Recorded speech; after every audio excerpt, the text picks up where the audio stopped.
Lions Tour 2025, folks. Do the Wallabies have a chance to win the series? Many people seemingly are saying no. It's pretty evident that it's going to be a sweep for the Lions. The Wallabies don't have the forwards to match up with what the Lions are going to bring down. And it's going to be a pretty lopsided series with the Wallabies really struggling. I am personally not that convinced that it's going to be as lopsided as all that, but maybe that is just me hoping for a closely contested series, because as a neutral, it's going to be much more entertaining if the games are close, and especially if that third game is a decider. But let's have a look. How have the favourites tags been assigned this time with this tour, and also look back at the last couple of tours to see how they went in terms of what the predictions were and what the actual outcomes were. What's Schmidt's record like with the Wallabies, and what do the odds say for this tour? How strong favourites are the Lions? Because, yeah, they are going into this one with the favourites tag. But the reason I partly bring this up is because the favourites tag hasn't really paid off in the last two Lions tours. 2021 is a bit of a strange example because it was during COVID. So it was all the isolation stuff. We didn't get the kind of full normal build-up of a Lions tour. We didn't have fans travelling into South Africa. There were no crowds at the games. It was all very weird. Not that long ago, but believe it or not, the Lions went into that tour as the marginal favourites. If you convert the odds into a percentage, taking out the bookies over round, the Lions were like 53 to 43% favourites with like a 4% chance of a draw.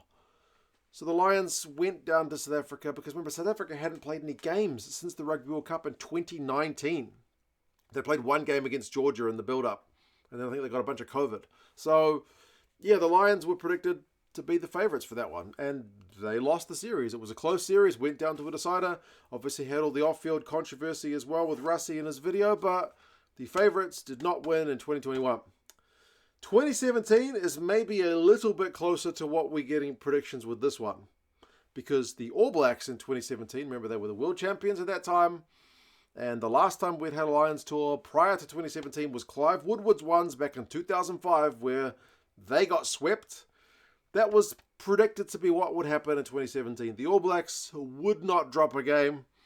Even if they did drop one, they were certainly going to win the series. If they were going to lose a game, it was probably going to be the third game where the series was already wrapped up and they switched up the team. Obviously, that is not how it panned out. I lost money on that tour, I remember, because I also bought into the hype. I put some money on the All Blacks to win that tour 3-0. Bit overconfident, maybe. 80% if you looked at the bookies numbers. That's what the All Blacks were predicted. Like, how strong favourites they were. 80% favourites. It was 18% with the Lions, and then like 2% chance of a draw.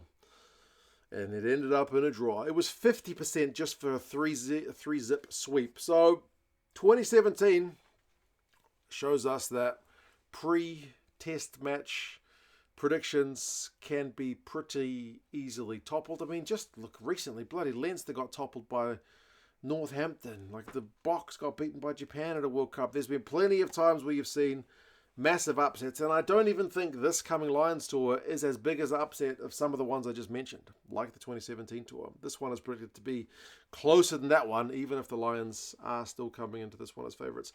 But what about the Schmidt factor? Obviously, he knows many of these Lions players very well, having either coached them or coached against them. And he's also worked with Andy Farrell a lot. So if there's any coach who knows as much about Andy Farrell's way of thinking, there's not going to be many more than Joe Schmidt. So there's Schmidt, but it also works the other way as well. But Schmidt had a rough job when he took over the Wallabies, because remember, they were at a low point of all low points at the last World Cup. But I don't think it was a fair representation of the talent in Aussie rugby. That was just Eddie Jones trying to do a bit of an overhaul, and it really blew up in his face.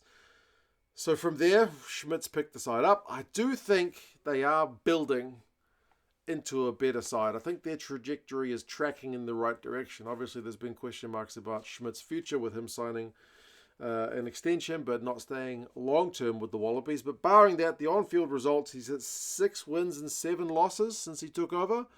And if you break it down by the teams that he's lost to the big teams. He's lost to South Africa a couple of times. He's lost to the All Blacks a couple of times. He lost to Ireland, although only pretty narrowly. He also lost to Scotland up in Europe. He's beaten Wales 3 times, which is maybe not as, I don't know, convincing as you might hope in previous times, seeing as Welsh rugby is at a bit of a low point itself. But Australia and Wales were kind of at similar low points when Schmidt took over. But as I said, the team has since tracked a lot better than the Welsh one has in the same time. He's beaten Georgia, he's beaten the Pumas, and he's beaten England in perhaps the most impressive result. He's also pushed the All Blacks. You know, they lost to the Box, they lost to the All Blacks in both of their games in the Rugby Championship, but signs have been there. It's by far, far away from the kind of finished product, but as I said, he's been building kind of layer upon layer. Will he have enough time to get things ready for the Lions? I hope so, because as I said, I want a competitive series that goes down to a cracking kind of third game. But what do the bookies say it is going to be like? The bookies, depending on which ones you look at, the European bookies have got the Lions slightly more favoured. The Southern Hemisphere bookies are still favouring the Lions, but not quite as much. Around about 60 or 70% to the Lions is their kind of favourites tag. So it's not quite as emphatic as the 2017 tour was supposed to be, but not quite as close as the 2021 tour was supposed to be. So the Wallabies are given kind of a 30-35% chance. But like I said, that is a hell of a lot more than some other pretty big upsets that we have seen. So Stephen Donald picked the Wallabies, got a lot of stick from it. It would just be an underdog's win if the Wallabies can get it done. I'm not sure they can be written off, as some people seem to say that they should be written off.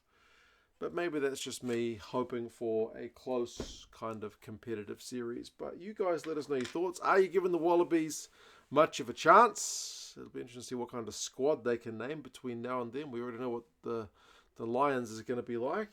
But you guys let us know your thoughts. Take care of yourselves. Oh, if you want Lions jerseys, check the Lions store down in the description. They've got all the Lions gear for sale. I just ordered my jersey recently. It still hasn't arrived yet, but I look forward to cracking that one open as well. But you guys take care, and I'll talk to you guys again soon. See you later.